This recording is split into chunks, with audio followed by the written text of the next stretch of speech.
नमस्ते। आज बात करते हैं लोकतंत्र की उस असली शक्ति की जो अक्सर छिपी रहती है, और वो है आम लोगों की शक्ति। चलिए समझते हैं कि कैसे हम जैसे लोग अपनी आवाज उठाकर इतिहास का रुख मोड़ सकते हैं। कभी सोचा है एक क्रांति मतलब एक पूरा रेवोल्यूशन जो देश बदल दे, और पानी के बढ़े हुए बिल के खिलाफ एक छोटा सा विरोध, इन दोनों में क्या एक जैसा हो सकता है? शायद लगे कि कुछ भी नहीं, लेकिन ये जितना लगता है ना, उससे कहीं ज्यादा आपस में जुड़े हुए हैं। इसको समझने के लिए हम दो बिल्कुल अलग-अलग कहानियों को देखेंगे। एक तरफ है नेपाल, जहां लोगों ने राजा के शासन को ही चुनौती दे दी, और दूसरी तरफ है बोलिविया, जहां लोग सड़कों पर उतर आए अपने एक बुनियादी हक के लिए, पानी के लिए। और ये सब एक चलती हुई डेमोक्रेसी के अंदर हुआ। तो आज हम क्या क्या जानेंगे? पहले हम नेपाल और बोलिविया की कहानियों में चलेंगे, फिर समझेंगे कि आखिर ये आंदोलन बनते कैसे हैं, इनका पॉलिटिक्स पर क्या असर पड़ता है, और आखिर में ये सब डेमोक्रेसी के लिए अच्छा है या बुरा। तो चलिए शुरू करते हैं अपनी पहली कहानी से। हम चलते हैं नेपाल, ऐसे वक्त में जब लोगों की आवाज को बिल्कुल दबाने की कोशिश हो रही थी। तो सोचिए, 1990s में नेपाल में डेमोक्रेसी आई, लेकिन फिर 2005 में किंग ज्ञानेंद्र ने अचानक सब कुछ अपने हाथ में ले लिया, चुनी हुई सरकार को हटा दिया।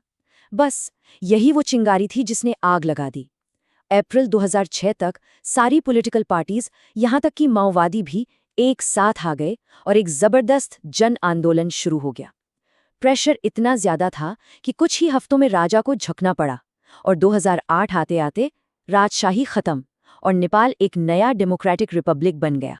और ये कोई छोटा मोटा प्रोटेस्ट नहीं था, ये एक दहाड़ थी। काठमांडू की सड़कों पर 5 लाख लोग, टीचर्स, स्टूडेंट्स, किसान, सबके सब एक साथ अपना भविष्य मांग रहे थे।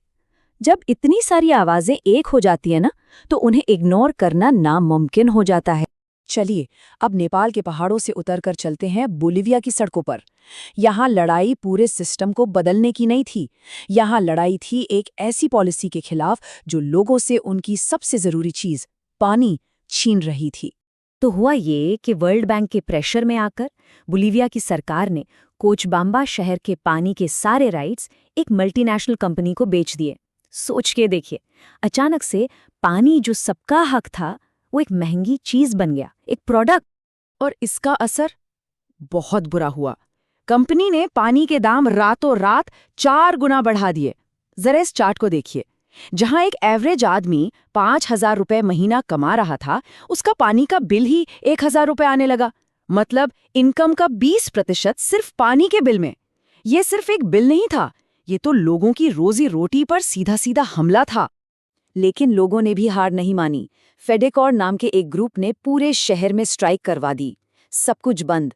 सरकार में जोर जबरदस्ती करने की कोशिश की, मार्शल लॉ लगा दिया, लेकिन लोग डटे रहे। और आखिर में क्या हुआ? लोगों की ताकत के आगे उस बड़ी कंपनी को भागना पड़ा और सरकार को अपना कॉन्ट्रैक्ट कैंसिल करना पड़ा। इसी को कहते हैं बोलिविया का वाटर वॉर। और इस जंग में जीत लोगों की हुई। तो नेपाल और बोलिविया दोनों जगह लोगों की जीत हुई। कैसे? क्या ये सिर्फ लक था? बिल्कुल नहीं। ये थी ताकत ऑर्गेनाइजेशन की, संगठन की। चलिए अब देखते हैं कि ये पीपल पावर आखिर काम कैसे करती है। इसको समझने का एक सिंपल तरीका है। पॉलिटिकल पार्टीज जो होती हैं वो गवर्नमेंट बनाना चाहती हैं, यानी वो कार की ड्राइविंग सीट पर बैठना चाहती हैं, जबकि प्रेशर ग्रुप्स और मूवमेंट्स जो हैं वो बैक सीट ड्राइवर की तरह हैं। उन्हें गाड़ी नहीं चलानी, लेकिन वो ये जरूर बताना चाहते हैं कि गाड़ी को जाना कहाँ चाहिए। अब ये जो प्रेशर ग्रुप्स हैं, इनमें एक टाइप होता है सेक्शनल इंटरेस्ट ग्रुप्स का। इसको एक खास तरह का क्लब समझ लीजिए। इसके सारे मेंबर्स एक जैसे होते हैं, जैसे सारे मजदूर या सारे बिजनेस वाले या सब डॉक्टर्स। और इनका मेन काम क्या है? अपने ही मेंबर्स के इंटरेस्ट्स को प्रोटेक्ट करना। और ऐसे ग्रुप्स हम अपने आसपास हर जगह देखते हैं। ट्रेड यूनियंस हो गए जो वर्कर्स के राइट्स के लिए लड़ते हैं, बिजनेस एसोसिएशंस हैं, और हाँ, यहाँ तक कि लॉयर्स, डॉक्टर्स और टीचर्स के अपने अपने ऑर्गेनाइजेशंस भी इसी कैटेगरी में आते हैं। अब आते हैं दूसरे टाइप पर। ये हैं पब्लिक इंटरेस्ट ग्रुप्स। ये किसी खास क्लब जैसे नहीं है। इनका मकसद अपने मेंबर्स का भला करना नहीं, बल्कि पूरे समाज का, सबका भला करना होता है। अक्सर ये उन लोगों के लिए आवाज उठाते हैं जो अपनी आवाज खुद नहीं उठा पाते। और ये बात हमें सीधा बोलिविया की कहानी पर वापस ले आती है। याद है फेडिकोर? वो इसका एक परफेक्ट एग्जाम्पल है। वो सिर्फ अपने मेंबर्स के लिए नहीं लड़ रहे थे, वो तो शहर के हर एक नागरिक के लिए पानी के हक की लड़ाई लड़ रहे थे। मतलब उनका गोल पर्सनल फायदा नहीं, बल्कि सबका भला था। तो सवाल ये है कि आखिर इन ग्रुप्स के पास ऐसे क्या तरीके होते हैं, ये अपनी बात सरकार तक पहुंचाते कैसे हैं? चलिए इनके तरीकों पर एक नजर डालते हैं। इनका सबसे बड़ा हथियार है पब्लिक ओपिनियन, यानी लोगों की सोच। इसलिए इनकी पूरी कोशिश रहती है कि इनकी बात, इनकी कहानी ज्यादा से ज्यादा लोगों तक पहुंचे।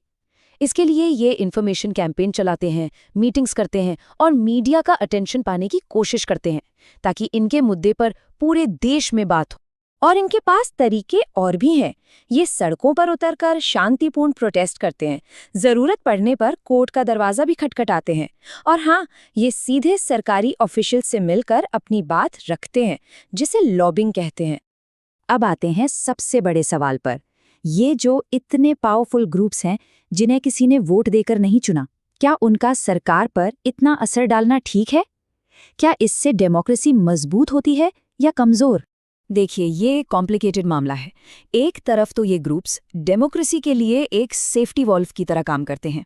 ये इस बात को पक्का करते हैं कि सरकार सिर्फ अमीर और ताकतवर लोगों की न सुने, जैसे हमने बोलिविया में देखा। लेकिन इसका एक दूसरा पहलू भी है।